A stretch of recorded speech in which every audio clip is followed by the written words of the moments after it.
नमस्कार दोस्तों, कौटिल्य बलरामपुर के यूट्यूब चैनल पर आपका स्वागत है। आज हम लोग समझेंगे बौद्ध संगीतियाँ। टोटल 4 बौद्ध संगीतियाँ हुई थी। ठीक, बौद्ध संगीति समझने से पहले ये समझ लीजिए थोड़ा बहुत कि बौद्ध संगीति हुई क्यों थी और ये बौद्ध धर्म था क्या। वैसे तो आपको पता ही होगा, बौद्ध धर्म के जो प्रवर्तक माने जाते हैं वो हैं गौतम बुद्ध। ठीक, 6ठी शताब्दी ईसा पूर्व में कुछ आंदोलन हुए थे, धार्मिक आंदोलन हुए थे, जिनमें से 2 धर्म बड़े उभर के निकले थे, एक जैन धर्म, एक बौद्ध धर्म। तो बौद्ध धर्म के जो प्रवर्तक थे वो गौतम बुद्ध थे। गौतम बुद्ध के बचपन का नाम सिद्धार्थ था। ये इनके जो पिताजी थे वो शुद्धोधन थे, माताजी महामाया थी। जैसे सिद्धार्थ पैदा हुए थे तैसे ही कह दिया गया था, एक ऋषि ने भविष्यवाणी करी थी कि आगे चल के आपका बेटा सन्यासी हो जाएगा। शुद्धोधन को झटका लग गया कि भाई एक ही बेटा, वो भी सन्यासी हो गया तो क्या हो जाएगा। तो इसलिए बचपन से इतनी सुख सुविधाएं दी, महल के ही अंदर रखा, कभी निकलने नहीं दिया, कभी दुख दर्द नहीं देखने दिया कि सन्यास की तरफ भटकने का जी भी ना चाहे। लेकिन जो होने को होना होता है वो हो ही जाता है।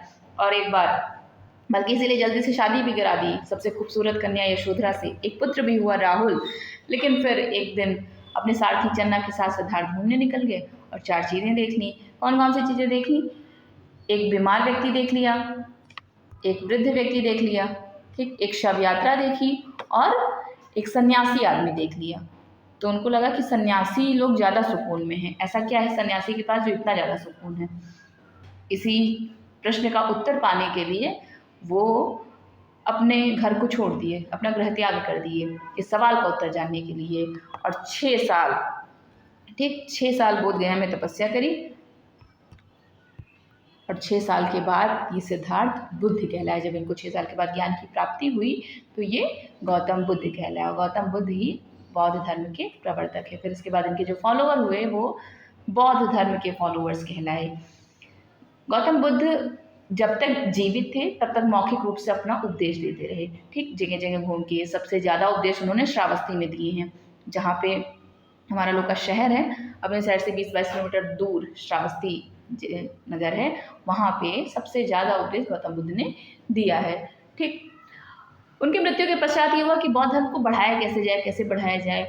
तो 4 जगह मीटिंग, एक तरह से कह लीजिए सभा आयोजित करी गई, जिसको संगीति कहा जाता है, सभा कहा जाता है। और इस संगीति से प्रत्येक एग्ज़ाम में प्रश्न पूछे ही जाते हैं। आप चाहे आप वनडे में बैठेंगे, वनडे स्तर के किसी भी एग्ज़ाम में बैठेंगे, किसी भी कॉम्पिटिटिव एग्ज़ाम में बैठेंगे तो बौद्ध संगीति से प्रश्न बनते ही बनते हैं। तो ये चारों बौद्ध संगीति जल्दी से देख लेते हैं। ये थोड़ा सा बैकग्राउंड था। पहली बौद्ध संगीति कब हुई थी? 483 ईसा पूर्व हुई थी। ठीक, याद रखिएगा, 483 ईसा पूर्व। कहाँ हुई थी? राजगृह में। देखिए, 16 महाजनपद में मगध महाजनपद, जो मगध साम्राज्य सबसे बड़ा है, ठीक है, मगध साम्राज्य की सबसे पहले राजधानी राजगृह ही थी। तो राजगृह में पहली बौद्ध संगीति हुई थी। उस समय राजा कौन थे? अजातशत्रु। अजातशत्रु किसके? बिंबिसार के पुत्र थे। जो हर्यक वंश का संस्थापक है बिंबिसार, उसके पुत्र हैं अजातशत्रु। अजातशत्रु को कुणिक भी कहा जाता है, पितृहंता भी कहा जाता है। ठीक, अध्यक्षता किसने की थी? महाकश्यप ने की थी। ये भी याद रखिए, अध्यक्षता इनकी महाकश्यप ने की थी। और उद्देश्य क्या था कि बुद्ध की शिक्षाओं को यानी और भिक्षुओं के लिए मठवासी अनुशासन और दिशा निर्देशों को संरक्षित करना था। कहने का मतलब है जो बुद्ध की शिक्षा वो सुत्त कहलाती थी और जो दिशा निर्देश थे जिसमें नियम कानून लिखे थे वो विनय कहलाती थी। इसी को एक तरह से जैसे जब वो कह के चले गए, मौखिक रूप से सारा उद्देश्य चले गए, तो ये भी माना कि भाई कहीं से लिख भी डालो, नहीं तो आगे चल के तो भूल ही जाएगा कि क्या क्या कह के गए हैं। तो उनके शिष्यों ने बीड़ा उठाई चीज़ों को लिखने का, संकलित करने का। और जैसे बुद्ध मरे हैं तैसे ही इसको आयोजित किया गया है। क्योंकि अगर ये देख चुके थे इन लोग कि जैन धर्म वाले मरने के तुरंत बाद, महावीर जैन के मरने के बाद तुरंत संगीति आयोजित नहीं करे, बहुत दिन बाद आयोजित करे, तो इसलिए जैन धर्म उतना फल फूल नहीं सका। तो बुद्ध धर्म मतलब बौद्ध धर्म वाले थोड़ा सा एक्टिव थे कि नहीं तुरंत ही करना है। और सुत्त और विनय का पाठ क्रमशः आनंद और उपाली किसके शिष्य थे? गौतम बुद्ध के शिष्य थे। इन्हीं भिक्षुओं द्वारा किया गया। और इसी परिषद में अभिधम्म पिटक की भी रचना की गई। तो प्रश्न जो बनेंगे कौन से सन में हुआ था? 483 ईसा पूर्व। ठीक, राजा कौन थे? अजातशत्रु। अध्यक्षता किसने की थी? महाकश्यप ने की थी। ठीक, अभिधम्म पिटक का पाठ भी इसी में किया गया था, ये याद रखना है। ठीक है, अगला देखिए, अगली बौद्ध संगीति है द्वितीय बौद्ध संगीति। ठीक। द्वितीय बौद्ध संगीति कब हुई थी? 383 ईसा पूर्व में हुई थी। कहाँ हुई थी? वैशाली में हुई थी। पहले देखिए मगध की राजधानी कैसे कैसे थे, पहले राजगढ़ थी, फिर वैशाली थी, फिर पटना थी। तो दूसरी बौद्ध संगीति कहाँ है? वैशाली में है। तीसरा फिर जो याद रखना है, राजा कौन से राजा के समय में हुई थी? कालाशोक सर। कालाशोक ये शिशुनाग वंश के राजा थे, शिशुनाग के पुत्र थे, इनके संरक्षण में हुई थी। अध्यक्षता किसने की थी? सावाकामी ने की थी।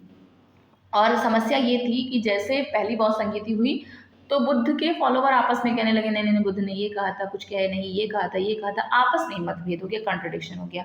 तो मतभेद को सुलझाना था, ये पर्पस था इस मीटिंग का।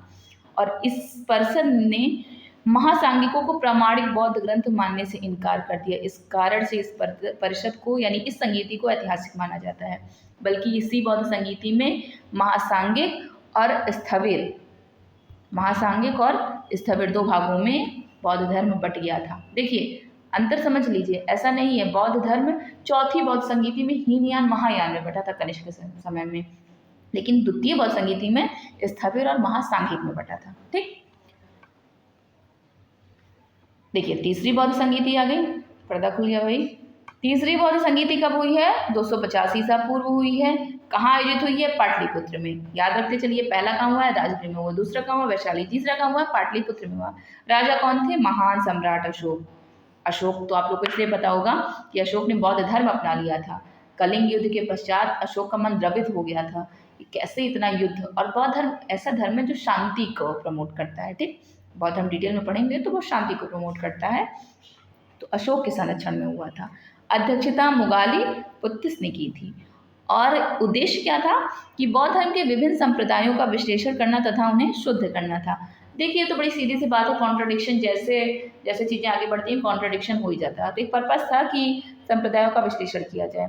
और अशोक ने बौद्ध धर्म के प्रचार के लिए कई समूहों को विभिन्न देश भेजा, बल्कि अपनी बेटी संघमित्रा को और बेटे को कहाँ भेजा था? श्रीलंका, बौद्ध धर्म के प्रचार के लिए। जगह जगह अभिलेख खुदवाया, लिखवाया, प्रचार बहुत बड़े स्तर पर अशोक ने प्रचार किया था बौद्ध धर्म का।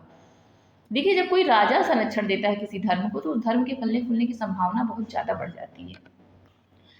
आखिरी बौद्ध संगीति, आखिरी माने चौथी बौद्ध संगीति 72 ईस्वी में हुई थी। कहाँ पे? कश्मीर में। कश्मीर के कुंडल वन में आयोजित हुई थी। कश्मीर के कुंडल वन में आयोजित हुई थी।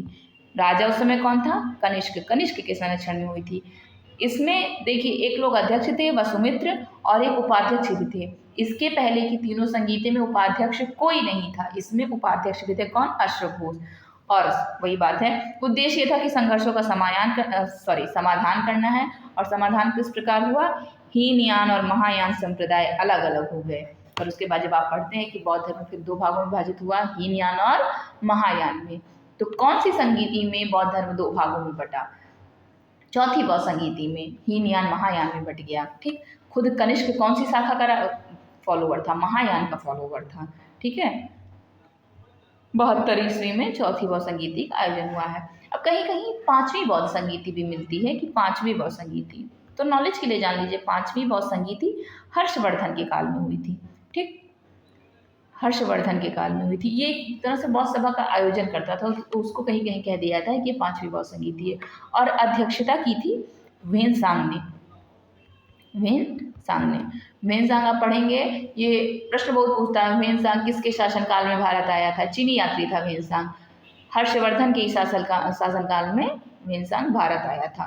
तो हर्षवर्धन ने एक सभा आयोजित करी थी जिसको कहा जाता है कि ये पांचवी बौद्ध संगीति के समतुल्य था और अध्यक्षता ह्वेनसांग ने करी थी। तो बस इसको नॉलेज के लिए ऐसे याद रखिए। ये 4 बौद्ध संगीति, इसमें जितने फैक्ट लिखे हैं प्रश्न आपके यहीं से सारे पूछे जाते हैं। नोट्स एक बारी बना लीजिएगा, याद कर लीजिएगा, देख लीजिएगा। बाकी सुनने के लिए बहुत बहुत धन्यवाद।